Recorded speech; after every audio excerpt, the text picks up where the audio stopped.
Hola, buenas tardes, ¿cómo están? Bueno, vamos a iniciar hoy nuestra tarde en este mes de estilos de vida saludables. Vamos a iniciar con la presentación de nutrición. Les presento a mi compañera Luisa Fernanda Becerra, nutricionista dietista, y yo, Andrea Mosquera, nutricionista dietista. Estaremos esta tarde acompañándolos para resolver todas sus inquietudes. Vamos a darnos unos minutos que empiecen a llegar más de las personas que se van a conectar en esta tarde para que podamos arrancar.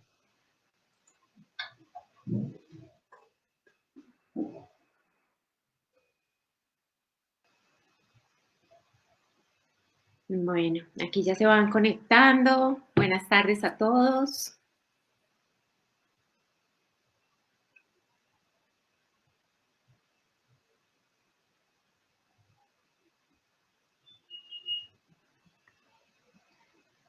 Bueno, yo creo que hoy el tema va a estar súper interesante, ¿cierto, Luisa? Sí. Esperemos que a la gente le guste lo que vamos a compartir pues el día de hoy.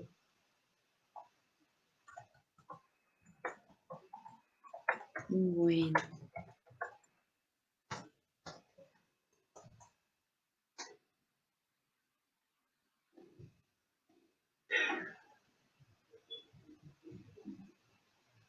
Bueno, mientras tanto vamos a hablar un poco de la experiencia que tenemos nosotras. Entonces, si quieres, Luisa, ¿empiezas tú? Bueno, mi nombre es Luisa Fernanda Becerra, yo soy nutricionista dietista, javeriana, soy nutricionista del área clínica, he trabajado siempre en el área clínica y los últimos 11 años he estado con Colsanitas como adscrita. En la actualidad me desempeño como nutricionista de nuestros programas preferenciales de atención de la enfermedad, nuestro programa de crónicos, atendiendo pacientes de diabetes, hipertensión arterial y EPOC. Hago parte también del grupo multidisciplinario de cirugía bariátrica de la organización Keralty y soy experta en el manejo de enfermedades autoinmunes y enfermedades desmielinizantes. Y es un gusto para mí estarlos acompañando esta tarde en este live y agradezco mucho la invitación, es un verdadero placer. Bueno, al igual que mi colega, yo también soy nutricionista dietista, egresada también de la Universidad Javeriana, especialista en gerencia de salud, con entrenamiento en nutrición clínica. En este momento me desempeño como nutricionista adscrita en Colsanitas. Estoy a cargo de los programas especiales también y del programa de trastornos de conducta alimentaria. En esta tarde queremos compartirles a ustedes algo de lo que hemos aprendido durante toda nuestra carrera, de lo que vemos en el desarrollo día a día de la consulta, de las preguntas que llegan y de pronto desinformación que tenemos cuando acudimos a las redes sociales. Por eso decidimos entrar a evaluar con ustedes y empezar a darles tips adecuados para tener estilos de vida saludables. Entonces, vamos a iniciar en este momento con una presentación. Les voy a compartir mi pantalla y les voy a hablar de lo que son los estilos de vida saludables y de lo que debemos hacer antes de empezar a tomar medicamentos o a tener que tener otras alternativas de manejo. ¿Listo? Entonces, en este momento, me confirman.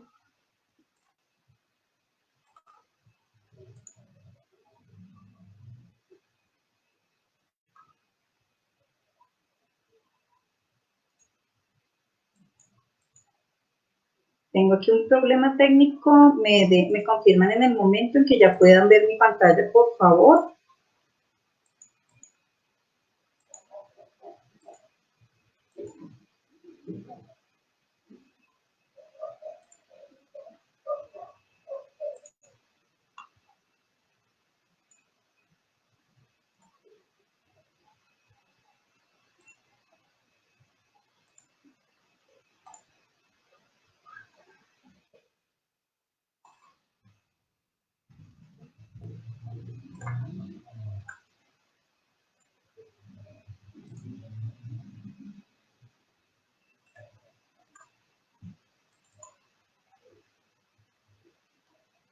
Luisa, ¿tú ves mi pantalla?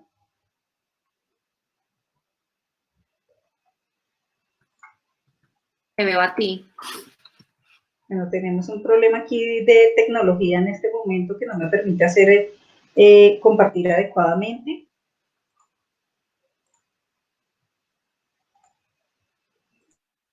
En un momento se vio la presentación.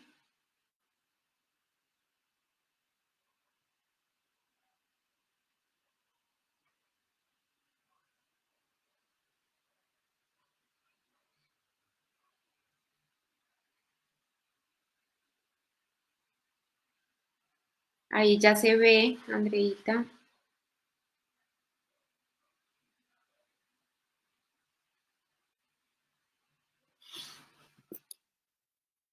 Los estilos de vida saludables, queremos compartir con ustedes los siguientes conceptos. Primero traje esta frase porque me parece muy importante que nosotros tengamos en cuenta que antes de iniciar de pronto con manejos diferentes, deberíamos tener en cuenta que un hombre sabio debería darse cuenta que la salud es su posesión más valiosa. Realmente, ¿cuántos de ustedes se han puesto a pensar si en verdad tienen un buen estado de salud, si en verdad se están cuidando adecuadamente, si se están alimentando bien? ¿Cuántos de nosotros de pronto hacemos las cosas al contrario? Cuando ya sentimos el dolor o el malestar, acudimos a nuestro médico o acudimos a un profesional que nos oriente. Es importante basarnos en que los estilos de vida saludables se hacen a través de la prevención inicialmente, identificando el riesgo, disminuyendo los factores de riesgos que me puedan llevar a tener enfermedades. Algo que está muy común en este momento es el sobrepeso y la obesidad. La población a nivel mundial tiene un porcentaje importante de sobrepeso y obesidad, porque no han promovido estilos de vida saludables, sino simplemente de pronto se han dado el gusto de estar consumiendo alimentos de manera no controlada, y algunas otras personas sencillamente porque tienen problemas farmacológicos y han tenido secuelas en parte en su peso. Recuerden que el sobrepeso o la obesidad es la acumulación normal o excesiva de grasa que puede ser perjudicial para la salud. Pero no solamente el sobrepeso me afecta en mi parte emocional o de pronto en la parte física, o me veo gordito, de pronto me veo muy flaquito, etc. Esto hace que a una persona se afecte en diferentes componentes. A nivel psicosocial, su autoestima baja mucho porque de pronto, sobre todo en nosotras las mujeres, el tener de pronto un sobrepeso hace que no podamos lucir muy bien algún tipo de ropa. El estado de ánimo genera trastornos de conducta alimentaria porque en el afán de reducir peso entramos en lo que se llama las dietas, y las dietas que son palabras de castigo o las dietas que son hábitos inadecuados. Una dieta la hago yo por un tiempo determinado, 15 días, 20 días, tal vez un mes. Después me canso y vuelvo a lo que ya tenía. Por eso es importante que retomemos y hablemos de estilos de vida saludables. A nivel pulmonar se pueden producir enfermedades como la apnea del sueño, el asma, la intolerancia al ejercicio. A nivel cardiovascular, enfermedades como la dislipidemia, que es el aumento del colesterol y de los triglicéridos en la sangre, el aumento de la presión arterial, las coagulopatías, las inflamaciones crónicas o la disfunción endotelial. A nivel gastrointestinal, los cálculos biliares, la esteatosis hepática. A nivel renal también podemos tener problemas de glomerulosclerosis. A nivel endocrino, diabetes, pubertad precoz, síndrome ovario poliquístico, que ahorita es una de las patologías que está muy común dentro de las mujeres en edad joven, en edad fértil. El hipogonadismo en los hombres, y a nivel musculoesquelético podemos tener enfermedades como la enfermedad de Blount o las fracturas.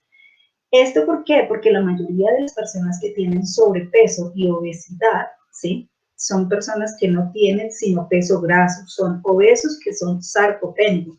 La deficiencia en masa muscular es muy alta. ¿Cómo evalúo el riesgo? Este riesgo lo evalúo a través de la valoración nutricional. Por eso nosotros las nutricionistas estamos haciendo estas campañas de prevención. Ahorita existen muchas maneras de saber si yo tengo o no sobrepeso, ¿sí? A través de las aplicaciones que tenemos en los celulares, en internet, bueno, de diferentes formas. Algo importante, el perímetro abdominal. Este nos va a determinar el riesgo cardiovascular. Hay que tener en cuenta que un perímetro abdominal normal en un hombre debe estar por debajo de 94 centímetros y en una mujer por debajo de 80 centímetros. También tenemos que evaluar que ante los estereotipos que nos marca la sociedad con las, digamos, las mujeres que son bastante fit o los cuerpos que son bastante marcados, se puede ver o nos han enseñado como pautas de pronto que las mujeres deben tener una cintura de 60. No, tengan en cuenta que esto no es así, pues que son cuerpos demasiado delgados los que tienen esta composición.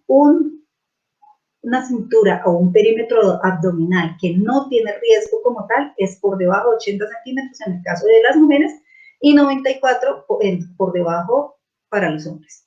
El IMC o el índice de masa corporal que se clasifica de acuerdo a la edad.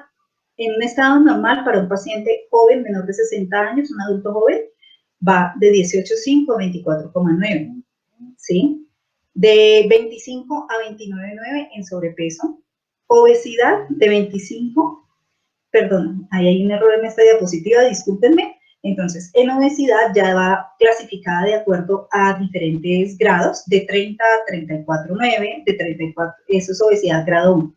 La obesidad grado 2, que va de 35 a 39,9, y una obesidad grado 3 o una obesidad mórbida superior. Entonces, tengamos en cuenta esto. Igual podemos manejarlo y tener en cuenta que a partir de los 60 años para el adulto mayor, el IMC cambia. También para las personas que están en este momento conectadas, que son mayores de 60 años, ya un índice de masa corporal por encima de 27 es sobrepeso, pero entre 25 y 27 están normales aún en su peso. La OMS nos habla de prevenir la obesidad y cómo podemos nosotros prevenir la obesidad. Diferentes estrategias, retomando alimentación saludable, haciendo ejercicio, pero sobre todo siendo muy conscientes de lo que estamos teniendo en nuestra vida. Esto es más o menos un recuento de lo que ha sido la creciente de la obesidad en el mundo. Desde 1975 la obesidad se ha casi triplicado para todo el mundo. Los países se han enfocado en manejar campañas para mejorar el estado de salud a partir de estrategias nutricionales. En 2016, más de 1.900 millones de adultos tenían sobrepeso.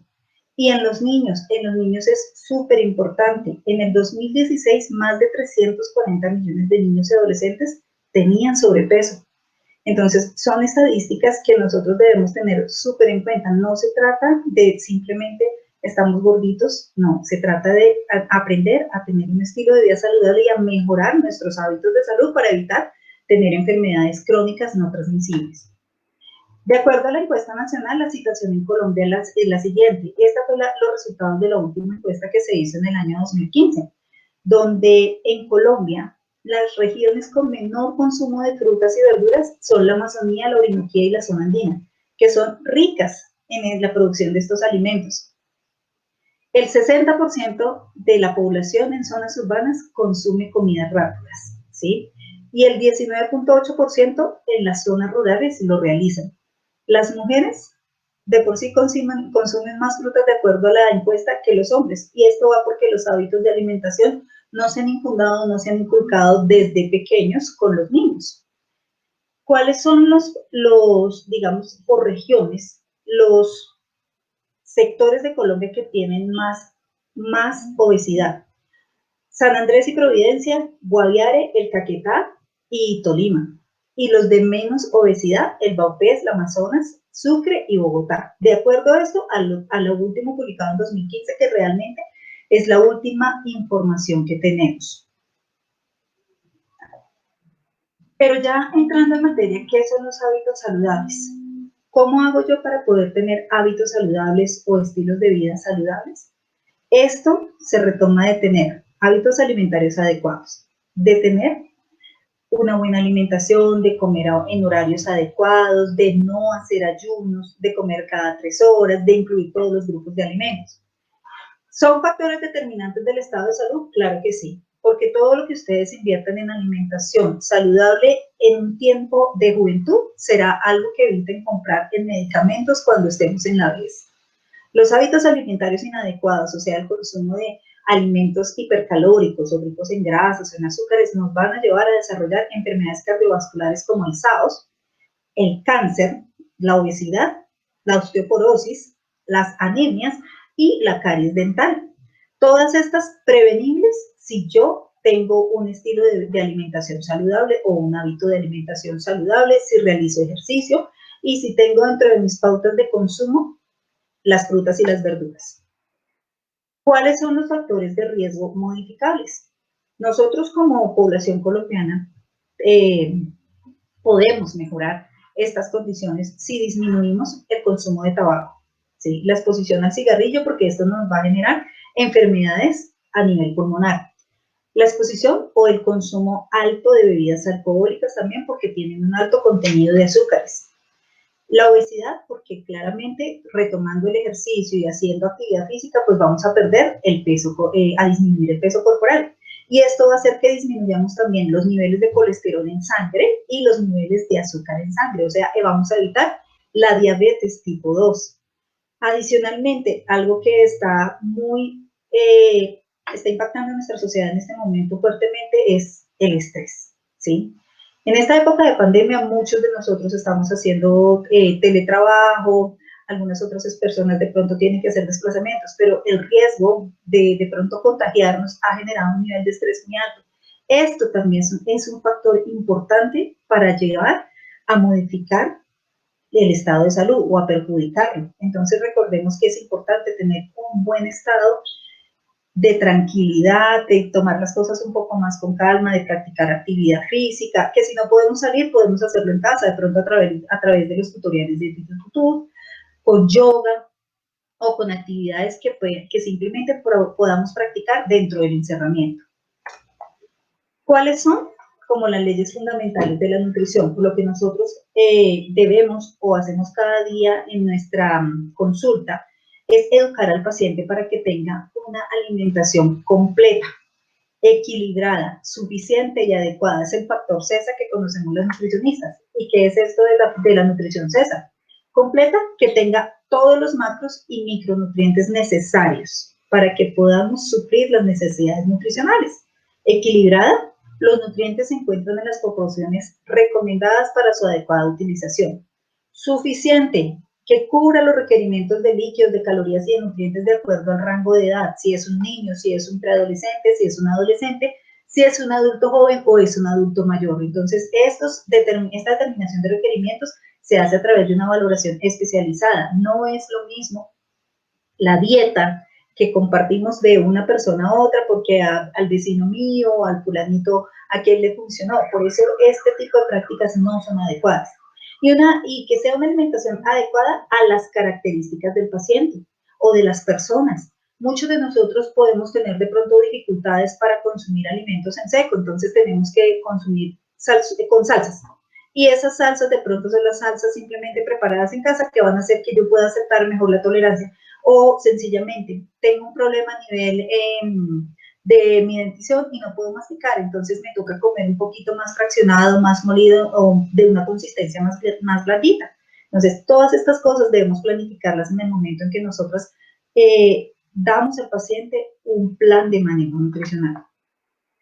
Este es el modelo adecuado de una alimentación, es el plato saludable de la familia colombiana que nos da a nosotros el margen para podernos educar en este momento del consumo. Es importante que tengamos en cuenta que debe haber una muy buena relación de frutas y de verduras, ¿sí? Casi la mitad del plato debe tener este contenido de alimentos para poder aumentar el consumo o el aporte en fibra.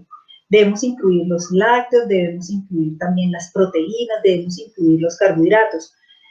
En una menor cantidad las grasas y en una menor cantidad los azúcares, pero todos hacen parte de la alimentación y es importante siempre que tengamos en cuenta que la alimentación balanceada o la alimentación saludable no elimina ni saca cualquier tipo de alimento. No, lo que hace es balancear y entrar a hacerlos parte de la dieta de una manera adecuada según corresponda y teniendo en cuenta que sí, hay alimentos que de pronto recomendamos no consumir porque sus contenidos calóricos son muy altos y porque en este momento de pronto no suplen las necesidades adecuadas del individuo. Entonces, siempre van a tener que establecer el requerimiento nutricional a partir de una valoración nutricional y el nutricionista te debe decir cuánto necesitas consumir de cada uno de estos grupos de alimentos. pero a nivel general debemos tener en cuenta que se deben incluir todos los grupos de alimentos en nuestro consumo diario. Importantísimo esto, debemos tener claro que la alimentación saludable o el estilo de vida saludable debe tenerse en cuenta el momento en cómo yo estoy haciendo mis consumos de alimentos. Normalmente lo que acostumbramos a hacer es desayunar poquito, almorzar más o menos, pero cenamos completo para después irnos a descansar. Esto genera sobrepeso. Esto no es una buena práctica. Lo que debemos hacer idealmente es desayunar muy bien porque venimos de un periodo de ayuno importante que es el reposo en la noche, luego un almuerzo y una cena un poco más ligera para que no sea un ayuno completo, pero sí tengamos un aporte nutricional. Se disminuyen las porciones hacia el final del día para poder lograr tener cambios en su peso. Las valoraciones nutricionales, el diagnóstico nutricional, los ajustes dietarios o las suplementaciones nutricionales deben ser siempre dirigidas por un profesional especializado. No debe ser el consejo del vecino, ni de la revista, ni de lo que leí en internet, porque ustedes en internet pueden encontrar muchísimas cosas de las cuales podemos acarrear errores para nuestro estado de salud. Los requerimientos nutricionales, como les decía hace rato, van determinados de acuerdo a las necesidades y al grupo de edad, al estado de salud, al sexo, en fin. Son diferentes patrones que inciden y nosotras tenemos que tener en cuenta en el momento de poder calcular un plan de alimentación su requerimiento de calorías, de grasa, de proteínas, carbohidratos, minerales, vitaminas, etcétera, y de todos los nutrientes que necesitan para hacer una alimentación balanceada y acorde a sus necesidades. Entonces, recuerden esto, hay 3 claves importantes para tener una alimentación saludable y esa alimentación saludable debe basarse en hacer un fraccionamiento de comidas, debemos comer cada 3 horas en lo posible, ¿sí? Haciendo un desayuno, digamos, voy a darles un ejemplo del horario adecuado. 7 de la mañana, un snack en la mañana, unas medias 9, en algunas zonas del país lo conocen como el algo de la mañana o el algo de la tarde, ¿sí? El refrigerio de la mañana, etcétera. Llámese como se llame, es unas medias 9 antes del almuerzo, más o menos sobre las 9:30, y no tiene que ser una comida copiosa, sino simplemente un aporte, normalmente es fruta lo que podemos consumir. Un almuerzo balanceado donde podamos incluir la proteína, el carbohidrato, los vegetales y las frutas. Unas onces en la media tarde, ¿sí? Donde podamos incluir otra vez una recarga de glucosa en nuestro cuerpo. La cena, que no debe ser máximo 5:30 o 6:30 de la noche, y en algunos pacientes tenemos que a veces manejar los refrigerios nocturnos. No todas las personas tienen que hacer un refrigerio nocturno. Pueden hacer solamente 5, incluso entre 4 o 5 comidas, pero lo ideal es que estén comiendo máximo cada 4 horas para evitar que el azúcar tenga fluctuaciones y podamos tener cambios en los niveles de glicemia en nuestra sangre. Aparte de todo, porque vamos a sentir malestares como dolor de cabeza, de pronto mareo, y esto nos va a llegar a tener un adecuado estado de salud si hacemos este fraccionamiento. Como ven en mi imagen, aquí tenemos lo que es un modelo de alimentación. Recuerden, es importante, las frutas consumirlas enteras preferiblemente para aprovechar muchísimo más la fructosa, que es el carbohidrato presente en ellas, y la fibra, que es importantísima para el tránsito digestivo. Complementamos con agua como bebida y actividad física. La recomendación para nosotros, por lo menos 30 minutos de actividad física de 5 días a la semana. Igual, la semana pasada tuvimos un en vivo también con nuestra deportóloga, la doctora Luz Karime, que ella nos dio muchas pautas para el ejercicio. Entonces, tengamos en cuenta que esta es la situación o lo que debemos hacer adecuadamente para poder adoptar un estilo de vida saludable. ¿Listo? Ahora mi compañera Luisa Fernanda les va a dar otros tips enfocados ya más en las enfermedades crónicas. Entonces te dejo, Luisa, para que tú continúes.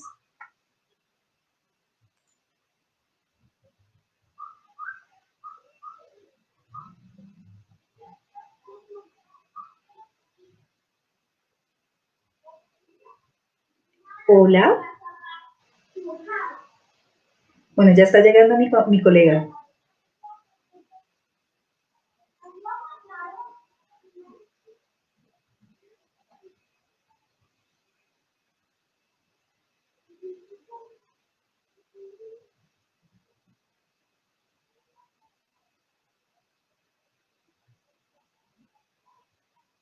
Bueno, creo que Luisa tiene algunos problemas técnicos acá para poder conectarse.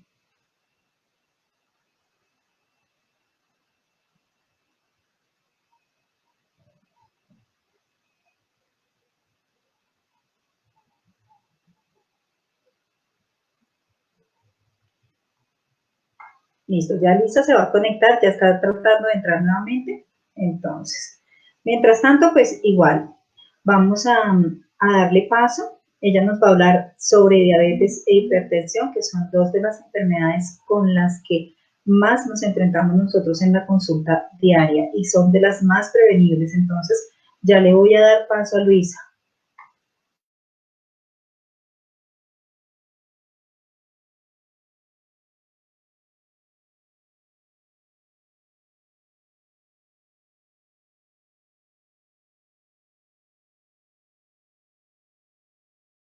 Que vas dejando aquí dentro del chat.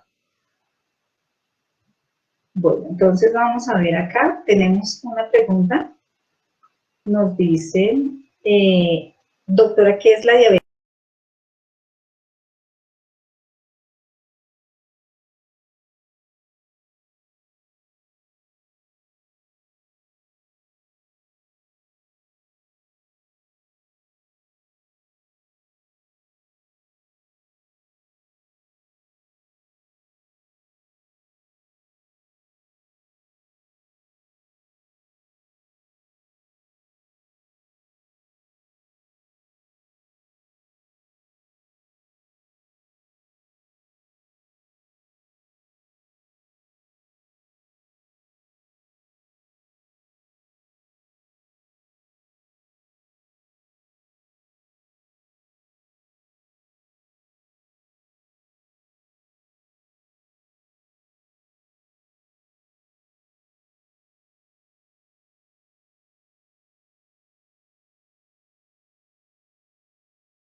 Bueno, nuevamente estamos acá porque hemos tenido fallas técnicas nuevamente. Luisa no se ha podido conectar, entonces mientras tanto yo voy a contestar las preguntas que me están dejando aquí en el chat.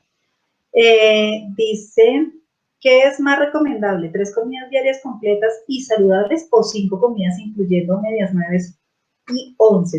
¿O 6 incluyendo el refrigerio nocturno? Bueno, esta pregunta, digamos que ahorita con el tema del ayuno intermitente y con todas las dietas de moda que tenemos y todo, pues genera bastante realmente inquietud.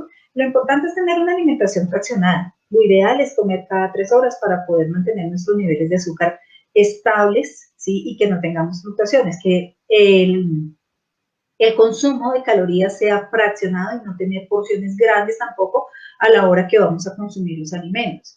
Algunas personas por hábito de alimentación solamente hacen 3 comidas, ¿sí? Se les recomienda, entre comillas, simplemente consumir una porción de fruta y esto es más para poder dar un sustrato de glucosa y energía al organismo. Las 6 comidas como tal, el refrigerio nocturno lo hacemos en los pacientes que son insulino dependientes principalmente, pero es más para poder tener reservas adecuadas en el momento de la acción de la insulina. O sea que en este caso una persona sana, que sea saludable, de pronto deportista o sencillamente que quiera tener un mejor estilo de alimentación, puede manejar los 5 tiempos de alimento, mínimo 4, ¿sí? Para que sus horarios de consumo no estén tan separados y no tenga cargas grandes de alimentación. Hay otra pregunta que dice, ¿grasas saturadas hasta qué porcentaje es admisible deben contener los alimentos? Bueno, nosotros dentro de las grasas manejamos igual grasas saturadas, poliinsaturadas, pero lo ideal es que estén por debajo del 5% de la alimentación. Por eso no recomendamos las frituras, ni las salsas visibles, ni los alimentos que tengan grandes contenidos de estas. Dice otra pregunta, mencionan no se debe consumir jugo con las comidas. ¿Qué tan cierto es? Pues más que no consumir jugos con las comidas es no consumir jugos, ni con las comidas ni sin las comidas. La fructosa, cuando se desdobla, no se absorbe adecuadamente, entonces no alimenta la célula ni cumple sus funciones. Se absorbe mejor cuando tenemos un contenido de fibra, ¿sí? Y por eso le recomendamos que se consuma la fruta entera, porque de esta manera vamos a mejorar su absorción realmente y no va a aumentar los niveles de azúcar en sangre ni nos va a aumentar tampoco los triglicéridos. Importante también, tengo por acá otra, que es cierto hay que las frutas tienen muchos azúcares. Sí, las frutas, pues digamos que las frutas tienen azúcar, pero es un azúcar diferente, no es un azúcar que depende el estado, digamos, el grado de maduración o la presentación en que estén, pueden o no entrar completo al torrente sanguíneo. ¿Hay frutas más dulces? Sí, hay frutas menos dulces, también es cierto, ¿sí? Pero no se deben eliminar de la dieta, sino se deben controlar, son las porciones. Digamos que en general se clasifican que de acuerdo al tipo de fruta, pues ofrecemos una porción. Por ejemplo, una porción de, digamos, de banano es media unidad, ¿sí? Pero si yo consumo de pronto sandía, la sandía, mi consumo adecuado sería un pocillo y medio, ¿sí? O si como uvas, puedo consumir entre 10 a 13 unidades. La manzana roja también es catalogada como de las más dulces, entonces una porción es solamente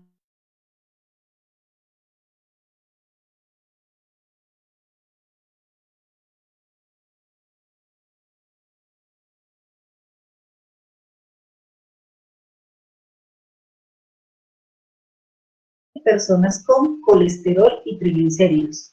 Bueno, en esto es importante aclarar, todos tenemos colesterol y todos tenemos triglicéridos. Lo que pasa es que lo ideal es mantenerlos por debajo de 150 miligramos.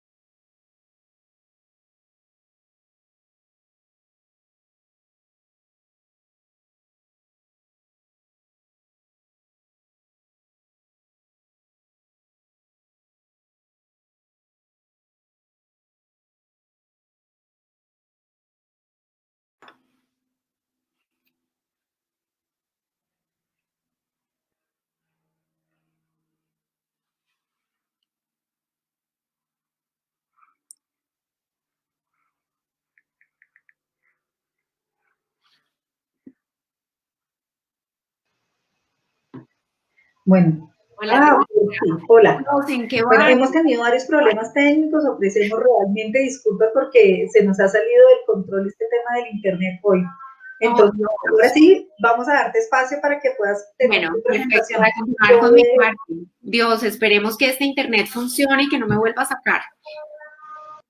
Bueno, vamos. Bueno, yo estoy esperando que me suban la presentación. Perfecto. Ahí están viendo bien. Confírmenme si se ve bien. Perfecto. Ok, yo les voy a hablar entonces de esas recomendaciones específicas. ¿Qué recomendamos hoy en día a los nutricionistas para que las personas y para que nuestros pacientes sepan cómo deben comer saludable? Entonces, la idea es tratar de escoger dentro de los alimentos que nos ofrece la naturaleza las mejores opciones, ¿de acuerdo? Entonces, hablamos de estos tres principales macronutrientes de los que todos oímos hablar a diario, los carbohidratos, las grasas y las proteínas, que están contenidos en los alimentos que nosotros incluimos en nuestra dieta. Pero ahí viene la gran pregunta. ¿Cuáles son los más sanos? ¿Cuáles son los más saludables? ¿Cuáles son los que yo más debo incluir en mi alimentación? ¿Cuáles debo evitar? Entonces, vamos a tratar de responder estas preguntas. Tenemos el primer grupo, que es quizás uno de los grupos más importantes. Yo creo que todos son importantes, pero los carbohidratos. cobran muchísima importancia en la alimentación. ¿Por qué? Porque tienen funciones vitales dentro de nuestro organismo. Los carbohidratos son los encargados de darle energía a todas las células de nuestro cuerpo para que nuestro cuerpo pueda funcionar adecuadamente, ¿de acuerdo? Además, también tienen una función muy importante en el mantenimiento de la temperatura corporal. ¿Dónde encontramos estos carbohidratos? Los encontramos en los azúcares y en las harinas. Entonces, ¿cuál es la idea? Tratar de consumir o de incluir dentro de nuestra alimentación diaria los azúcares más sanos y las harinas más sanas. Sin embargo, la recomendación en los últimos años es disminuir la cantidad de alimentos fuentes de carbohidratos que incluimos en la dieta. ¿Y disminuirlo con respecto a qué? Con respecto a la recomendación que hacíamos hace 20 años, a la recomendación que hacíamos hace 30 años. En los años 80 y en los años 90 se recomendaba que la cantidad de carbohidratos en la dieta fuera aproximadamente entre un 50 y un 60% de las calorías diarias. Pero hoy en día nos hemos dado cuenta que con un 40% estamos bien y que quizás incluir en la alimentación diaria un 40% de las calorías en forma de carbohidrato es adecuado. Hoy en día se ha visto que si reemplazamos ese 20% que recomendábamos hace 30 o hace 40 años, ya digamos que la idea es bajar de un 60 a un 40%. Si reemplazamos ese 20% de carbohidratos, como lo vemos en esta diapositiva, por grasas saludables y por proteínas, vamos a obtener beneficios en la prevención de la frecuencia de enfermedad cardiovascular en la población sana y vamos a obtener también una disminución en la posibilidad de hipertensión arterial, la posibilidad de sufrir hipertensión arterial en la población sana.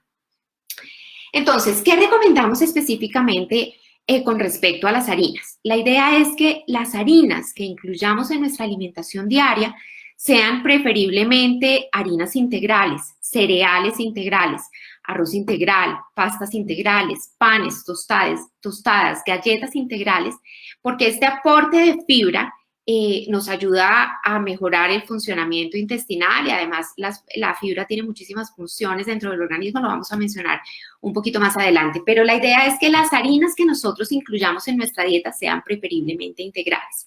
Obviamente que en la agricultura de la población en Colombia, nuestra agricultura nos ofrece gran cantidad de alimentos fuentes de carbohidrato que también son sanos y que no tendríamos por qué eliminarlos de nuestra alimentación. Tal es el caso de, como lo vemos en la gráfica, los tubérculos, los plátanos, las raíces como la papa, la yuca, el plátano, el ñame, que están ampliamente distribuidos en nuestra agricultura y al que tenemos muy fácil acceso. Entonces, pues también podemos hacer uso de este tipo de harinas. En el caso específico de los azúcares, sé que aparecen muchas dudas. Acá no puedo pasar la siguiente diapositiva. Ok, perfecto. En el caso específico de los azúcares, lo que nosotros recomendamos hoy en día es que ojalá el azúcar que nosotros más incluyamos en nuestra alimentación diaria sea la fructuosa. La fructuosa de las frutas es el azúcar quizás más sano y más natural que existe en la naturaleza. Entonces, ojalá que la mayor cantidad de azúcares que nosotros incluyamos en nuestra dieta provenga de la fruta. Yo sé que hay muchas dudas con respecto a este tema porque la fructosa de las frutas se ha satanizado mucho y realmente no hay motivo para hacerlo. Es el único, como les digo, es el único azúcar sano y natural que nos ofrece la naturaleza. Entonces, ¿cuál es la recomendación con respecto al consumo de frutas frente a lo que hay también muchos mitos y mucha controversia? Recomendamos consumir por lo menos entre 2 y 3 porciones de frutas enteras en el día, ¿de acuerdo? Debemos tener en cuenta que no se debe eliminar ninguna fruta, ¿de acuerdo? No hay frutas malas, no hay frutas que no debamos consumir. Quizás lo que sí existe son frutas que tienen un mayor contenido de azúcar. Entonces, pues, en ese caso, ¿qué debemos hacer? En el caso específico de las personas con diabetes o las personas que tengan algún trastorno en el metabolismo de los carbohidratos, como resistencia a la insulina o como intolerancia a los carbohidratos o diabetes como tal o prediabetes, lo que debemos hacer es respetar tamaños de porciones y tratar de elegir frutas que no estén muy maduras. ¿Qué pasa con las frutas maduras? En el caso específico de frutas que contienen una gran cantidad de almidón, como el banano, los almidones son cadenas de moléculas de glucosa pegadas por un enlace químico. Y cuando ese banano madura, en ese proceso de maduración, esas cadenas de almidones se rompen y liberan las moléculas de glucosa.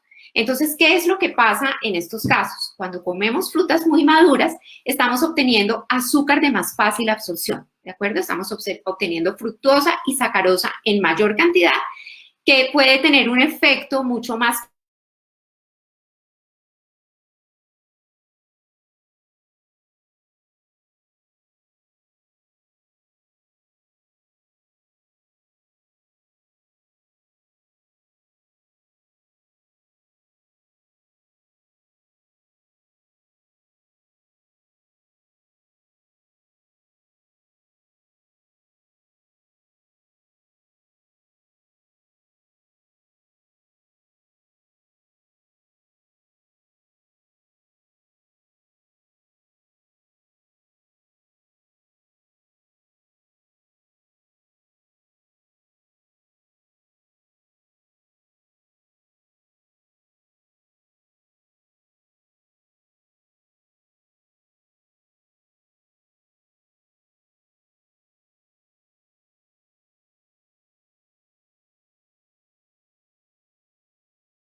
Bien, Dios, y de nuevo, ¿me oyen?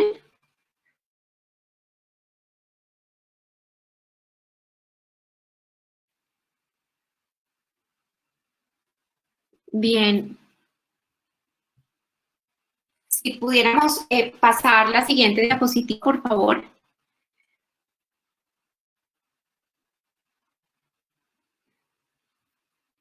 Hola, ¿me están escuchando? Ok, ¿me oyen? Perfecto. Ahí están. Ok. También cobra mucha distancia y genera también muchos interrogantes, y es por qué los nutricionistas recomendamos que se consuma la fruta entera en lugar de los jugos. Entonces, cuando nosotros consumimos una fruta entera, estamos obteniendo las vitaminas, los minerales y la fibra intactos. ¿Qué pasa cuando preparamos un jugo? Aquí les traigo el ejemplo específico del jugo de naranja. Generalmente, el jugo de naranja y el jugo de mandarina son los jugos de fruta que contienen una mayor cantidad de azúcar. Cuando yo consumo una naranja de aproximadamente 200 gramos, estoy obteniendo en promedio 18 gramos de azúcar. Una naranja de 200 gramos y en promedio 24 gramos de carbohidrato, de los cuales 18 gramos son azúcar y 6 gramos son fibra. Entonces, yo me como la naranja, obtengo mis 18 gramos de azúcares, pues que es una cantidad perfecta para un snack, por ejemplo, o para una media mañana o una media tarde. Tengo las vitaminas y los minerales intactos, tengo esos 6 gramos de fibra que van a favorecer el movimiento de mis intestinos y van a favorecer mi digestión, y pues digamos que es perfecto. Pero si yo dar un jugo de naranja, yo voy a utilizar por lo menos 3 naranjas. ¿Qué pasa? Ese jugo de fruta ya preparado va a tener en promedio 54 gramos de azúcar.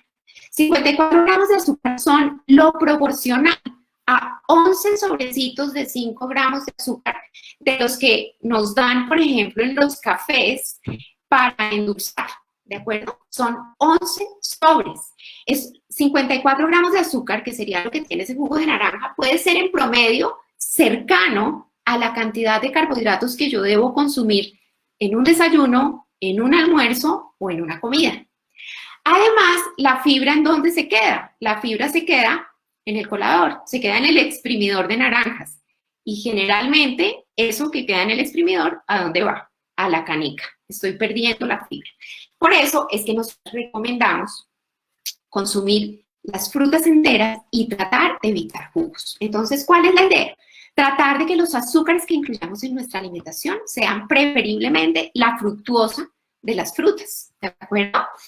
Ahora, hay que hacer una diferencia importante entre la fructuosa de las frutas y la fructuosa que se utiliza a nivel industrializado, que es el famoso jarabe de maíz. Es muy posible que ustedes encuentren en el mercado galletas, tortas o zumos de fruta que incluso en la etiqueta dicen sano, endulzado con el azúcar de las frutas.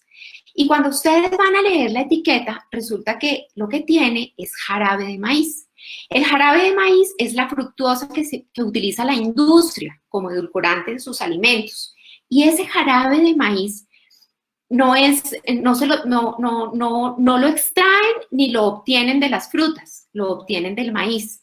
Y está demostrado por estudios que el jarabe de maíz eleva los niveles de glicemia, eleva los niveles de triglicéridos, produce hígado graso, eleva los niveles de ácido úrico y digamos que tiene muchos efectos deleterios en la salud y ayuda a incrementar todo este tipo de condiciones. Entonces, la invitación es tratar de evitar los alimentos industrializados que estén endulzados con jarabe de maíz y preferir la fructuosa que se utiliza en forma, que obtenemos en forma natural de las frutas. Hay un tema aquí que también es importante mencionar. Cuando hablamos de carbohidratos, debemos tener en cuenta el famoso índice glicémico de los alimentos fuentes de carbohidratos. ¿Qué es el índice glicémico? El índice glicémico es la capacidad y la velocidad que los carbohidratos que consumimos en la dieta de elevar los niveles de glicemia a la hora y a las 2 horas posterior a su consumo. Nosotros siempre esperamos, sobre todo en nuestros pacientes diabéticos o en nuestros pacientes que tienen trastornos en el metabolismo de los carbohidratos, esperamos que esa glucosa posterior al consumo de alimentos no suba más de 180, o sea, 180 es el tope, es lo máximo que podemos permitir que nuestra glicemia suba.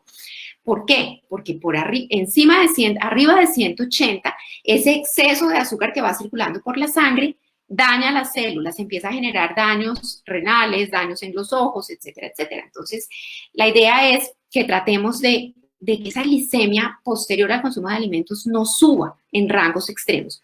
Ahí es donde estos alimentos de alto índice glicémico cobran importancia. Los estudios nos clasifican el índice glicémico de los alimentos dando un puntaje numérico. Entonces, se consideran alimentos de alto índice glicémico los alimentos cuyo puntaje corresponde a entre 70 y 100. ¿Cuáles son estos alimentos de alto índice glicémico? Todos los azúcares y todos los alimentos industrializados con alto contenido de azúcar añadido, ¿de acuerdo? El azúcar generalmente como la miel, como los jarabes, como la sacarosa, que es el azúcar de la mesa, que es el azúcar de mesa que utilizamos para endulzar las bebidas. Esos son alimentos de muy alto índice glicémico, seguidos de algunas harinas o algunos alimentos elaborados a partir de cereales, como el pan blanco, como los cereales para el desayuno y como todos los productos de panadería que utilizamos en los que se preparan o que se elaboran a partir de harina de trigo refinada. Encontramos aquí también la papa, las papas cocidas y especialmente el puré de papa, sobre todo ese puré de papa industrializado que se vende libre, de fácil preparación y de preparación como para agilizar un poco la forma de preparación de esta receta. Entonces, en esta lista de alimentos de alto índice glicémico encontramos también el puré de papa. ¿Qué pasa con el tema del índice glicémico y por qué ha cobrado tanta importancia? Hoy en día se sabe que las dietas con bajo índice glicémico mejoran condiciones como la hipercolesterolemia, la tensión arterial, el riesgo de enfermedad coronaria y además nuestros dermatólogos están recomendando dietas bajas en alimentos con alto índice glicémico porque se ha visto que contribuyen a mejorar condiciones dermatológicas como el acné. Entonces, ¿qué conclusión podemos sacar con respecto al índice glicémico? Podemos pasar, por favor, la siguiente diapositiva.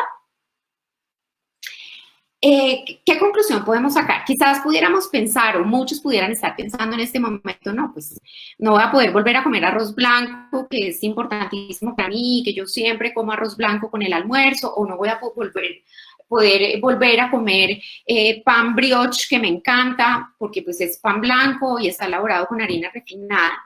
No, en nutrición siempre hay opciones y por eso es importante que ustedes se asesoren de un experto.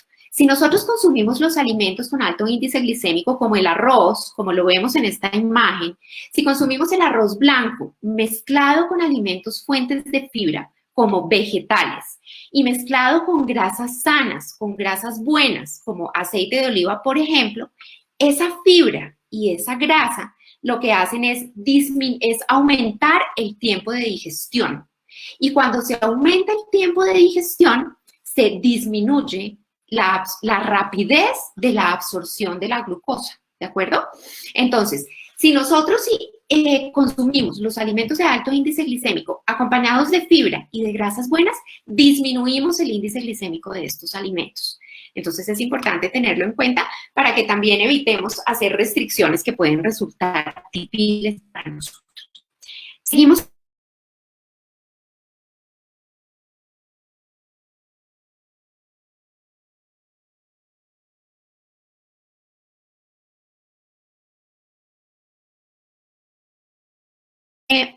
Voy avanzando. El siguiente grupo, el siguiente nutriente es la grasa. La grasa debe aparecer en nuestra dieta en una proporción más o menos del 30%. Así como hablamos de carbohidratos en promedio 40-50%, nuestra dieta debe aportar por lo menos el 30% de las calorías en forma de grasa. Y eso es un concepto que ha cambiado también. Hace 30, 40 años se recomendaba un 20, un 25, se recomendaba evitarla. La idea que existía era que la grasa era mala y resulta que la grasa, como lo vemos en la gráfica, en el recuadro verde, claro, vemos las funciones que tiene la grasa dentro del organismo. La grasa es un componente importantísimo de las membranas de todas nuestras células. El 60% del peso de nuestro cerebro es grasa. El sistema nervioso central está conformado por grasa en una gran proporción. La grasa es un constituyente importantísimo de las hormonas y además de esto, pues también nos da energía y nos ayuda a mantener la temperatura corporal. Entonces, lo que realmente nosotros recomendamos es que se debe consumir un 30% de grasas, de las cuales por lo menos ojalá un 25% sean grasas saludables. ¿Y cuáles son esas grasas saludables? Las famosas grasas poliinsaturadas y monoinsaturadas. Las grasas poliinsaturadas son los famosos omega 3, el EPA y el DHA, que yo creo que todos los hemos oído nombrar. El omega 3 lo encontramos en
Hola. Bueno, entonces,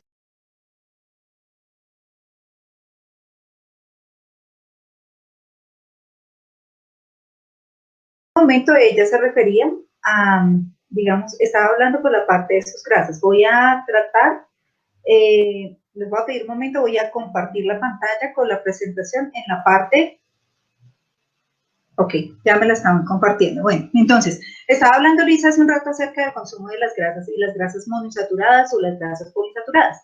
Hace un rato hubo una pregunta acerca de estas. Es importante que el consumo de las grasas esté presente en nuestra dieta. Lo que pasa es que tenemos que tener en cuenta qué tipo de grasas son las saludables o qué tipo de grasas son las que debemos dejar a un lado un poco. Las grasas monoinsaturadas son factores, estas son cardioprotectoras, son las grasas que nos ayudan a cuidar nuestro corazón. ¿Y cuáles son? Las grasas que obtenemos en el aceite de oliva, en los frutos secos como el maní, las nueces, las almendras, los pistachos, la macadamia, la mantequilla de maní, ¿sí? Y en alimentos realmente que son muy importantes, en el aguacate. De pronto muchos se han preguntado, pero es que el aguacate es una verdura. No, hace parte realmente de las grasas y es importante consumir por lo menos una tajada diaria o una tajada interdiaria en lo posible del aguacate para que nos ayude a tener un buen nivel de HDL y un buen perfil lipídico. Grasas poliinsaturadas son las que tenemos normalmente en nuestro consumo. Por ejemplo, está el aceite de canola o las sardinas que vienen en enlatadas, el aceite de maíz, las semillas de sésamo, las semillas de linaza, el aceite de trucha, las semillas de calabaza, el salmón. Y los fuentes de omega 3 que están principalmente en los pescados, como lo ven en nuestra diapositiva. Bueno, importante realmente que reconozcan o que ustedes incluyan dentro de su alimentación este tipo de alimentos. Algo que está súper de moda ahorita y que es claro que es bueno que ustedes tengan claro, ojo con el aceite de coco, esto no es saludable su consumo. El aceite de coco lo único que hace es subir los niveles del LDL, o sea, del colesterol que conocemos como colesterol malo. Es importante es que el aceite que consumamos sea siempre de origen vegetal preferiblemente, no una marca específica, pero si ustedes quieren consumirlo, siempre lean la etiqueta que sea de alta purificación, uno. Y además, importantísimo también, la cantidad el aceite que voy a utilizar en la preparación solamente debe ser para engrasar. Diferente si estoy utilizando aceite de oliva de pronto en una ensalada porque lo voy a utilizar para aderezar, ya va como un componente adicional. Siguiente diapositiva, por favor. Bueno, ¿cuáles son las fuentes de las grasas saturadas? Estas que sí son las que tenemos que realmente aislar un poquito. La mantequilla, porque es un destilado de grasa saturada como tal. El queso, los quesos son súper grasosos, sobre todo los quesos maduros. Todo lo que es el queso, digamos, queso paipa, el queso siete cueros, el queso doble crema, los quesos de untar, etc. El aceite de coco que se los tengan en cuenta que es el huevo con adiciones, o sea, el huevo que comemos de pronto con salchicha, con salchichón, con jamones, con embutidos en general. Ojo con esto, el huevo está muy satanizado hoy por hoy. El huevo, dicen, es que no como huevo porque el huevo es malo. No, el huevo no es malo. Está demostrado que el huevo no sube el colesterol. Lo que sube el colesterol es la manera como yo preparo el huevo. Las grasas que se utilizan también en los helados y otro tipo de grasas como son la manteca, digamos los destilados de grasa que se generan a partir de las carnes, el aceite de palma, la piel de cerdo o la carne roja. Estas son fuentes de grasa saturada.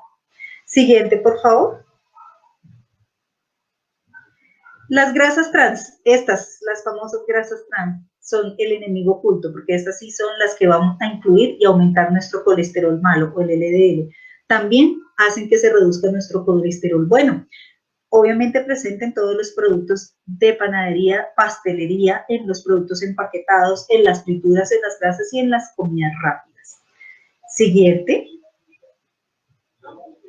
Importantísimo esto, debemos incluir las proteínas en la dieta, independientemente si yo soy vegetariana o si tengo, no sé, dieta mediterránea o me gusta solamente comer carne o solo como pollo, solo diferente. Todas las personas tienen hábitos distintos de consumo, algunos por salud, otros por moda y otros porque realmente no los toleran. tengan en cuenta que un buen aporte de proteína en una dieta debe estar más o menos entre el 15 al 20%, dependiendo. Esto es un paciente sano. Hay pacientes que podemos manejar incluso una cantidad menor, pero siempre debe ser calculado de acuerdo a su peso. La estimación, digamos, por peso es más o menos de 1.2 a 1.5 gramos de proteína por kilo en un paciente sano. Y si yo estoy hablando, por ejemplo, de un paciente que tenga, digamos, 70 kilos de peso, más o menos. Si él tiene 70 kilos de peso y yo quiero darle un aporte de proteína diario de más o menos 1.5 gramos, tengo que darle en consumo 105 gramos de proteína absorbible al día. Pero 105 gramos no son 100 gramos o 105 gramos de carne, no, ojo con esto. Los 105 gramos deben tener en cuenta que una porción de carne aporta entre 15 a 25 gramos dependiendo del tipo de carne. Y si es una porción de proteína vegetal, más o menos puede ir entre 20 a 24 gramos. Un huevo nos aporta 7 gramos de proteína. Entonces, tengan en cuenta, ¿sí ven? Que al momento de decir, si yo voy a comerme 1.5 gramos de proteína por kilo, es proteína absorbible. O sea, que ¿cuánta carne tendría que comer para poder suplir mis demandas nutricionales? Eso tenemos que tenerlo muy presente en el momento de establecer planes de alimentación. Siguiente. Importantísimo, no solo se trata de la alimentación y del ejercicio, también es necesaria una buena gestión emocional, o sea, salud mental, con disminución del estrés y teniendo un sueño suficiente y reparador. Si no hacemos ejercicio, si no dormimos bien, si estamos estresados, ¿de qué vale realmente comer bien? ¿Sí? Entonces, es importante conjugar todo. Horas de sueño, por lo menos 8 horas en descanso. Actividad física, recuerden, 30 minutos diarios por lo menos para evitar el sedentarismo y hacer alimentación balanceada, 5 tiempos de comida, en lo posible, consumiendo cada 3 horas los alimentos. Siguiente. Y ya para finalizar, recuerden que nosotros somos lo que comemos. Esta diapositiva me gusta mucho porque es nuestro corazón el que depende de mi estado de consumo. Si yo como mal, muy seguramente voy a tener una vida no muy sana y voy a tener una vejez no muy buena. Voy a tener que recurrir al consumo de bastantes medicamentos. Entonces, ahora tenemos unos minutos para responder algunas preguntas. Entonces, estuve viendo aquí, pues realmente tengo varias preguntas en el chat. Como mi compañera ha tenido temas de internet, hay varias de acá que voy a omitir porque se dieron respuesta dentro de la presentación. Entonces, en este momento veo por acá, dice, bueno, había alguien que preguntaba acerca del ovario poliquístico, que tenía síndrome de ovario poliquístico y que no bajaba de peso. Bueno, tenemos que tener en cuenta que estos son tratamientos, digamos, no solamente de alimentación, sino que obviamente entra aquí a jugar parte el tratamiento hormonal, pero sí es importante mantener un buen estado de salud y en cuanto a esto, tener actividad física, por lo menos cardiovascular, ¿sí? 30 minutos ya cuando estoy acorde, digamos que he tenido una buena actividad, por lo menos 60 minutos podemos entrar a realizar. Importante incluir no solamente ejercicio cardiovascular, sino también ejercicio de... Ay, llegó mi compañera, muy bien. Dios, lo he sufrido. Bueno, sigue. Bueno, Luisita, yo terminé de presentar, entonces estamos respondiendo preguntas. Aquí te voy a dejar para que me ayudes con algunas. Perfecto, estaba viendo, Dios mío, ojalá que esto no me vaya a volver a sacar para poder acompañarlos. Estaba viendo preguntas súper interesantes. Había una pregunta que se refería a qué hacer con los cambios hormonales. Y este tema es súper importante. No sé si tal vez tú estabas mencionando algo con respecto a eso. El tema es que los cambios hormonales, especialmente los que tienen que ver con el ciclo menstrual, influyen en los antojos por consumir ciertos alimentos. Entonces, es muy normal que en la fase inmediatamente previa al ciclo menstrual, a que aparezca la menstruación, los días de sangrado, los niveles de estrógenos bajan. Y entonces los niveles de serotonina en el cerebro bajan a la par con los estrógenos. Entonces es muy normal que en esos días sintamos más ganas de comer alimentos fuentes de azúcar. Porque el azúcar eleva los niveles de serotonina en el cerebro, ¿de acuerdo? Entonces, es normal que esto suceda y quizás ahí lo que debemos hacer es tratar de incluir alimentos fuentes de azúcar dentro de lo que podamos encontrar más sano. Entonces podemos comer frutas dulces, podemos de pronto comer chocolate negro, ¿de acuerdo? Porque es algo que, y es una etapa de un momento del ciclo menstrual y del mes, de nuestro mes en las mujeres, en los que vamos a sentir la necesidad de comer ese tipo de alimentos. Y el mensaje no es evítalo, te vas a engordar. No, porque también debemos aprender a escuchar las señales de nuestro cuerpo.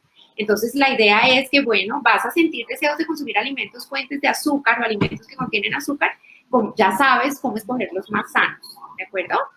Estaba mirando aquí también una pregunta interesantísima, una mamá que preguntaba que a su hija le diagnosticaron hace poco tiempo diabetes tipo 1 y que ella estaba muy acostumbrada a darle jugo de naranja. Jugo de naranja. Ella piensa que si sería por eso que la niña desarrolló diabetes tipo 1 y la respuesta es clara y contundente. No, no te culpes, ¿de acuerdo? No es tu culpa.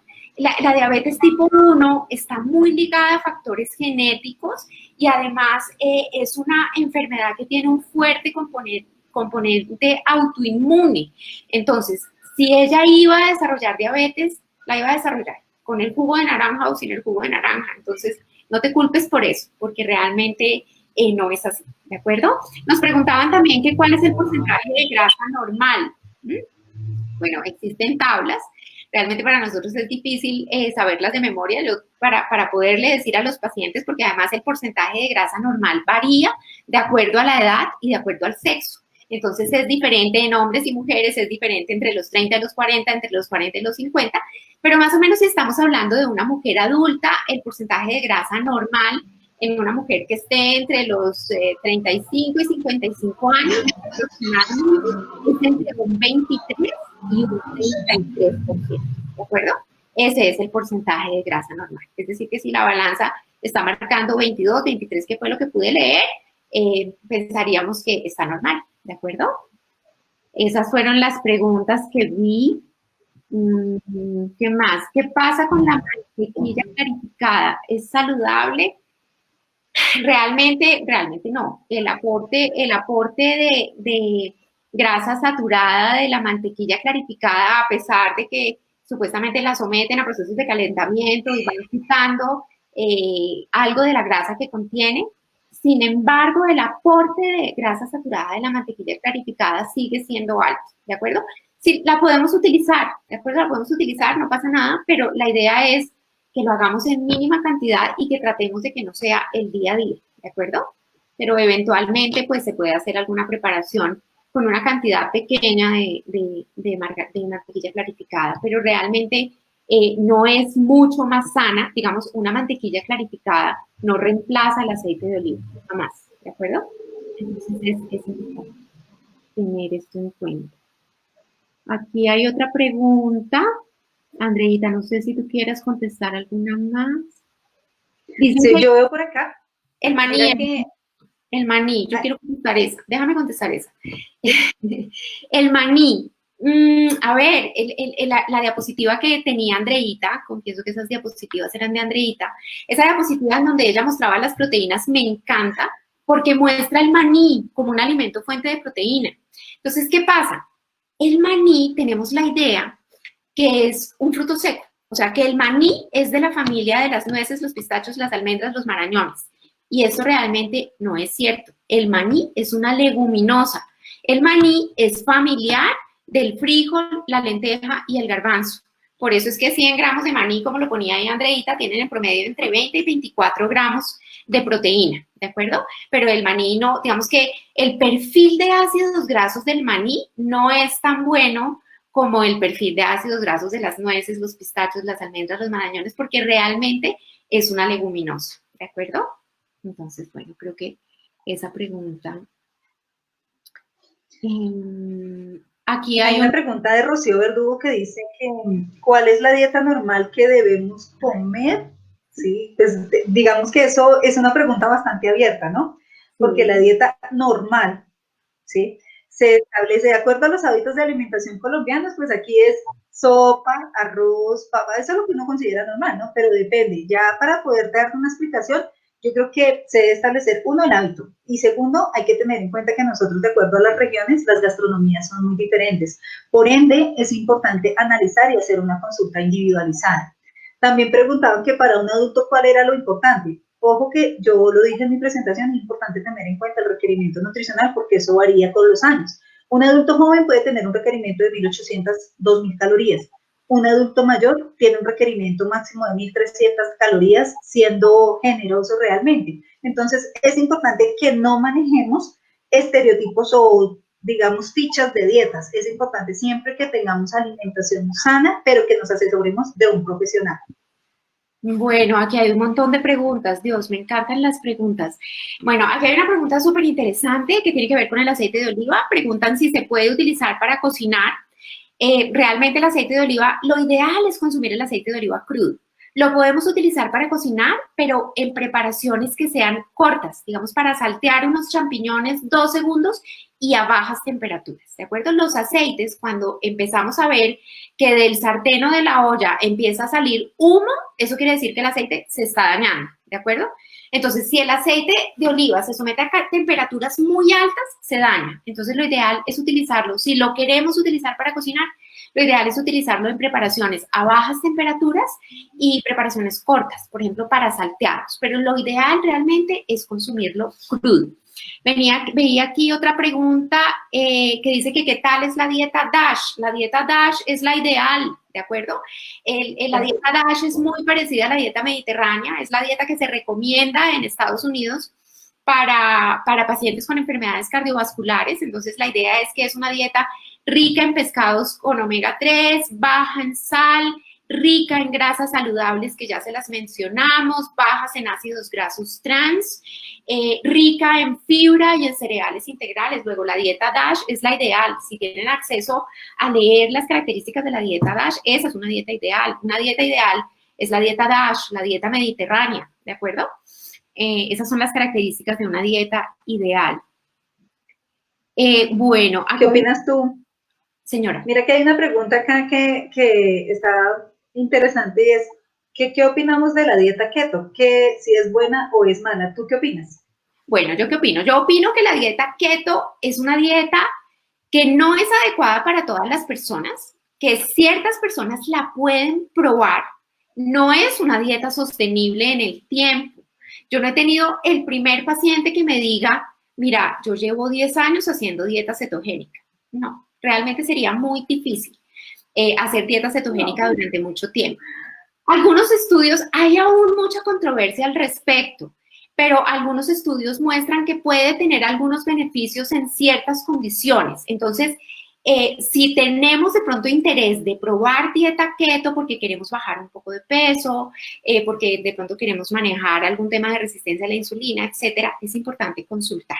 Y ya digamos que nosotros en consulta les podemos decir, mira, no es adecuada para ti o sí es adecuada y podemos probar, ¿de acuerdo? Está muy de moda y pues digamos que se ha cambiado mucho también el concepto con respecto a la dieta keto. A la dieta, sí, a la dieta keto. Bueno, aparte de todo, porque tú sabes que esas también están vinculadas con los tratamientos de auriculoterapia y todas estas. A nosotros nos llegan pacientes, y no sé si a ti te ha pasado, pero hay pacientes que llegan con consumos súper altos de grasas, súper disminuidos en carbohidratos y hacen unos efectos rebotes buenísimos también cuando empiezan a introducir nuevamente alimentos. Entonces, eso es lo que hay que tener en cuenta, que son dietas que, como dice Luisa, no se pueden sostener. Bueno, por acá hay otra pregunta que dice, decían algo de las tablas nutricionales, sí era importante mirar, al mirar la tabla nutricional de los alimentos podemos guiarnos cómo elegir el adecuado según los gramos de azúcar, colesterol, grasa, etcétera, ¿cierto? Bueno, pues por norma de etiquetado es importante realmente en Colombia que los alimentos deben registrar por su contenido nutricional, ¿sí? Es importante tener en cuenta que las etiquetas de los alimentos que son para las personas, por ejemplo, con riesgo cardiovascular, el contenido de sodio no debe estar por encima de 150 miligramos. Es importante también tener en cuenta qué tipo de carbohidratos tienen como fuente. cantidad y gramos, exactamente. Y qué tipo de, muchos tienen mezclas. Algunos dicen light, pero son mezclas de carbohidratos tanto simples como de edulcorantes. Entonces, yo creo que esto amerita prácticamente una charla que es el etiquetado nutricional. Sí, es un tema, yo quisiera complementar algo ahí, es un tema que da para otro live. Dios mío, si la tecnología no, está de nuestro lado. Hoy en día se está hablando, se está replanteando en Colombia y además la Secretaría de Integración Social está haciendo con sus nutricionistas una labor importantísima. Se está replanteando el tema del etiquetado nutricional. La idea es hacer un etiquetado frontal en donde el alimento o el producto, porque a veces los productos industrializados ni siquiera los podemos considerar alimentos, los consideramos productos. Entonces, en donde este producto te diga incluso si es alto en carbohidratos, si es alto en grasa, si es alto en sodio, la idea es que la etiqueta lo debe decir y además también debe ser más fácil de leer. Nosotros estamos utilizando una etiqueta que es muy compleja, que es muy difícil de entender. Entonces, mientras que este tema del etiquetado frontal resulta y sale la nueva ley, yo lo que les recomendaría es que se fijen en los ingredientes, ¿de acuerdo? Cualquier producto industrializado que tenga más de 5 ingredientes es un producto que no es tan bueno. Cualquier producto industrializado que en sus ingredientes aparecen una cantidad de nombres extraños que nosotros no tenemos en nuestra alacena, tampoco es tan adecuado. Eso quiere decir que es un alimento ultraprocesado, ¿de acuerdo? Ni siquiera un alimento, que es un producto ultraprocesado. A los ultraprocesados no los podemos considerar alimentos. Entonces estamos esperando esta nueva ley, estamos esperando este etiquetado frontal, que yo pienso que va a ser una mejor herramienta. La tabla que la tabla que se utiliza hoy en día habla de que estos porcentajes de recomendación están basados en una dieta de 2.000 calorías. Y una de los interrogantes más grandes que tienen las nutricionistas de la Secretaría de Integración Social es ¿cuántos colombianos consumen una dieta de 2.000 calorías? O sea, yo me pongo a pensar y en mi consulta diaria, en mi práctica profesional, yo creo que por lo menos hace 2 meses yo no le doy a una persona una dieta de 2.000 calorías. ¿Cuántas dietas de 2.000 calorías damos nosotras? Realmente esas 2.000 calorías son la recomendación de consumo, según las nutricionistas de la Secretaría de Integración Social, de una mujer promedio europea, no de una mujer promedio colombiana, que todas estamos entre 1,50 y 1,60. Somos chiquitas, ¿de acuerdo? Entonces, esa parte es, frente al etiquetado nutricional, yo creo que vienen sorpresas muy grandes y cuando toda esta información salga, esperamos poder hacer otro live como este donde les podamos hablar de todas estas cosas nuevas e interesantes que vienen en el etiquetado nutricional. Bueno. Mira que aquí hay una pregunta que quiero contestar porque me parece interesante. Dice, ¿es verdad que los niños con problemas de atención se debe restringir leche, gluten y azúcar? ¿Sí? Realmente, en la consulta de pediatría uno siempre encuentra realmente muchas dudas en cuanto al manejo nutricional. Dependiendo de la escuela del pediatra, dependiendo de los conceptos de la mamá, dependiendo del concepto de la tía materna, el abuelo, bueno, en fin, aquí entran a jugar muchas cosas. Ojo, a los niños no se le hacen restricciones alimentarias severas, a no ser leche si es que tiene alergia a la proteína de leche. Sí, gluten si es que tiene una enfermedad celíaca o azúcar si es que tiene diabetes. De lo contrario, por un problema de atención, como me hace la pregunta Diana Magnolia, no es necesario, ¿sí? Digamos que las restricciones severas en nutrientes en la edad temprana generan problemas de crecimiento y generan problemas de desnutrición o de malnutrición. Entonces tengan en cuenta siempre esto, que no se deben hacer restricciones a no ser que haya una patología de base que realmente amerite hacer la restricción como tal. Bueno, perfecto. Aquí hay una pregunta interesante también que dice que si es mejor 3, 5 o 6 comidas. Bueno, digamos que ese es un concepto que también se ha reevaluado, se ha replanteado un poco últimamente. Digamos que la idea es respetar un poco los hábitos y las costumbres de cada persona. No hay ningún estudio que demuestre que el comer cada 3 horas acelere el metabolismo y ayude a perder peso. Esa era una idea que teníamos súper arraigada hace muchos años. Entonces, de pronto digamos que lo ideal sí sería de pronto hacer 5 comidas en el día, tratando de no comer porciones muy grandes, fraccionar un poquito más, puede ser una buena cosa si la persona se adhiere a esa forma de alimentación.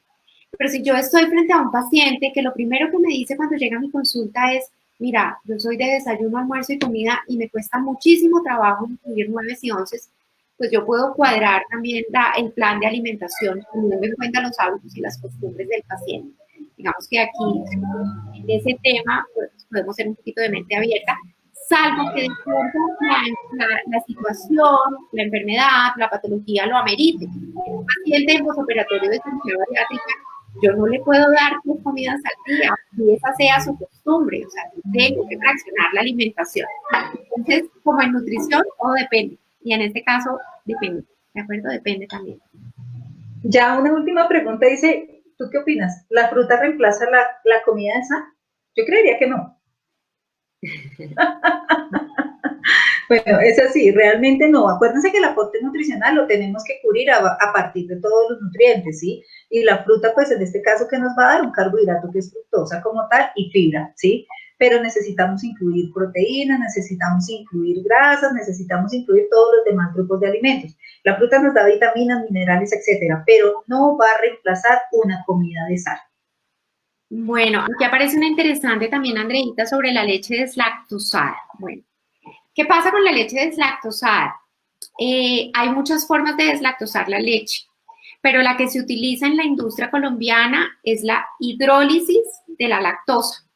La lactosa es un disacárido, es decir, que es un azúcar que está conformada por 2 moléculas de monosacáridos. La lactosa es una molécula de glucosa y una molécula de galactosa unidas por un enlace químico.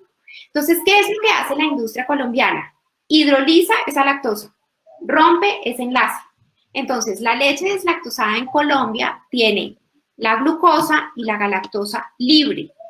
No es que tenga mayor cantidad de azúcar. La idea que generalmente tenemos es que le sacan la lactosa y le ponen azúcar y que por eso sabe dulce. No, realmente lo que se hace es una hidrólisis de la lactosa, que es un disacárido. Entonces, ¿qué pasa? Que cuando yo consumo leche, estoy consumiendo, generalmente un vaso de leche tiene 10 gramos de carbohidrato en promedio. Esos 10 gramos de carbohidratos se absorben mucho más rápido que si no tomo leche deslactosada. Ese es el tema. Entonces, digamos que en el caso de los pacientes diabéticos, pues pueden utilizar leche deslactosada, sobre todo cuando la utilizan en porciones pequeñas. Pero cuando utilizan la leche deslactosada, por ejemplo, con un cereal para el desayuno, que es súper rico en azúcar, no sería la mezcla adecuada, porque estamos ahí uniendo varios azúcares. Además, la galactosa de la lactosa, esa galactosa que se libera, una molécula de glucosa y una de galactosa, esa galactosa en el hígado se convierte en glucosa. Entonces, digamos que sí hay que tener ahí un poco de precaución. La idea es, sobre todo, si estamos hablando de una persona diabética o una persona que tenga trastornos en el metabolismo de los carbohidratos. Si estamos hablando de una persona en condiciones normales, no pasa nada. Podemos utilizar la leche deslactosada si tenemos algo de intolerancia a la lactosa, porque pues es la opción que tenemos.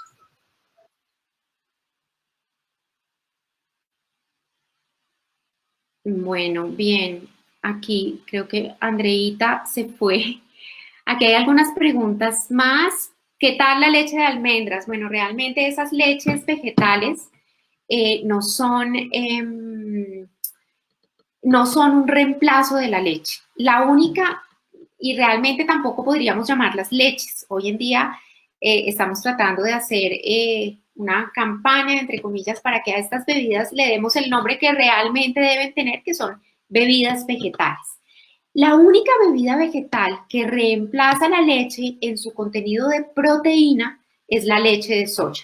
Entonces, pues la leche de almendras, si nos gusta, la podemos consumir, o la bebida de almendras la podemos consumir, pero tenemos que tener claro que no es un reemplazo de la leche. Hola, Andreita, yo aquí seguí contestando preguntas porque hay muchas. Paulos, es que el internet hoy no está de nuestra parte realmente. Sí, yo sé. Bueno, aquí hay una pregunta que dice que si hacer ayuno espiritual afecta. Ay, no, realmente no. Si lo hacemos por una creencia religiosa y esto, digamos, que nos hace sentir bien, pues ese bienestar que nos da el ayuno espiritual también cuenta y también es saludable. Si lo hacemos 2 veces a la semana no pasa nada, siempre y cuando no tengamos enfermedades o trastornos en el metabolismo del azúcar, en donde podamos hacer una hipoglicemia o qué sé yo. Pero digamos que hoy en día también está muy de moda el ayuno terapéutico y se habla de hacer un ayuno de hasta 16 y 18 horas y no pasa nada. La gente practica el ayuno terapéutico y digamos que en las personas en las que no está contraindicado no pasa nada. Entonces, no pasa nada. Yo pienso que ese ayuno espiritual lo podemos hacer.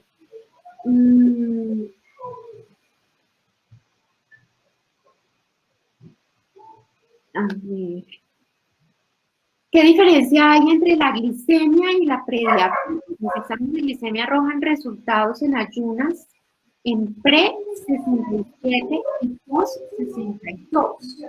Bueno, ahí digamos que es importante consultarlo con el médico, a ver, pues para que él pueda definir exactamente qué es lo que puede estar pasando. De pronto sí es una curva de glicemia que está alterada, uno espera cuando es una curva de glicemia. En teoría, la glicemia en ayunas se considera normal cuando está entre 70 y 110. Uno desayuna y lo que uno espera es que esta glicemia suba entre 30 y 50 miligramos por decilitro. Y pues en este caso no sube, por el contrario baja. Entonces, si puede haber ahí algún trastorno, pues que es importante definirlo específicamente con el médico. Digamos que ya son casos muy puntuales que tenemos que ver en consulta y quizás sí es importante también en este caso hacer un ajuste en el consumo de carbohidratos y hacer un ajuste en el plan de alimentación.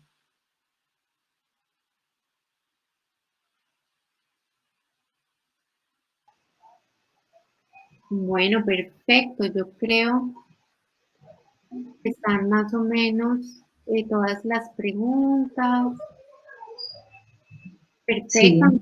Yo creo que Se nos extendió el tiempo que teníamos proyectado. Estuvo tan interesante el tema que, mira, nos sí, fuimos en tiempo. sí, sufrí un poco del tema, no sé, Dios mío, esto me está dejando a veces como sin wifi, se pierde el wifi. Entonces estoy aquí con los datos en el celular que se ha portado mejor los datos del celular que el wifi. Bueno, nada, yo pienso que ya contestamos la mayoría de las preguntas y que bueno, aquí hay una más. ¿El yogur griego es saludable para las personas con hiperglicemia? Sí, si no tiene adición de azúcar, sí, el yogur griego es un producto lácteo bueno, tiene proteína, tiene un aporte de proteína un poquito mayor que los yogures convencionales y además tiene el beneficio de contener probióticos que fortalecen nuestra microbiota intestinal. Bueno, muy bien, creo el gluten es malo para las personas con tiroides, en teoría no hay ningún estudio que lo demuestre, ¿de acuerdo? No hay ningún estudio que demuestre, lo he leído por lo menos, ningún estudio que demuestre que el gluten pueda tener algún efecto deleterio en las personas con tiroides. Y de hecho yo quiero complementar ahí, ojo que ahorita está muy de moda las dietas sin gluten, realmente. Todos tienen intolerancia al gluten, todos tienen intolerancia a la lactosa, son alérgicos a la papaya, a la papa, a la arepa, etc. Hay muchas alergias que realmente hace unos años no se veían. Y las intolerancias, ¿qué pasa cuando ustedes sacan el gluten de la dieta? Muchas personas piensan que al sacar el gluten de la dieta van a bajar de peso más rápidamente y resulta que el gluten, al hacerlo exento de la dieta, entramos a consumir alimentos de otro tipo que muchas veces son de mayor contenido calórico. Entonces, no se va a lograr el objetivo que realmente esperan, sino que pueden estar haciendo restricciones no saludables y esto. Pero con respecto a la tiroides, yo tampoco he visto nada que tenga que hacer que tengamos que eliminarlo de la dieta como tal. Bueno, Luisita, yo creo que les dimos un buen espacio, tratamos de contestar todas las preguntas, esperamos volver en otra oportunidad poder tener más temas. Sí, sí, sí, en nutrición hay mucho para contar y realmente nutrición es un tema apasionante. Entonces, nada, muchas gracias a todos por conectarse, espero tengamos una oportunidad de reunirnos de nuevo, qué rico verlos por esta vía también y nada, esperamos que terminen de pasar un viernes muy feliz. Y que tengan un muy buen fin de semana, pero ya saben, de aquí en adelante a cuidarse mucho, actividad física, comer bien y sobre todo, si van a tener cambios en su alimentación, no olviden consultar con nosotras primero que todo, o con cualquier profesional nutricionista que los pueda guiar. Bueno, que tengan una excelente tarde. Muchas gracias a todos por su participación y por todas las preguntas que llegaron. Bueno, muchas gracias. Hasta luego. Andrei, Chao. chao.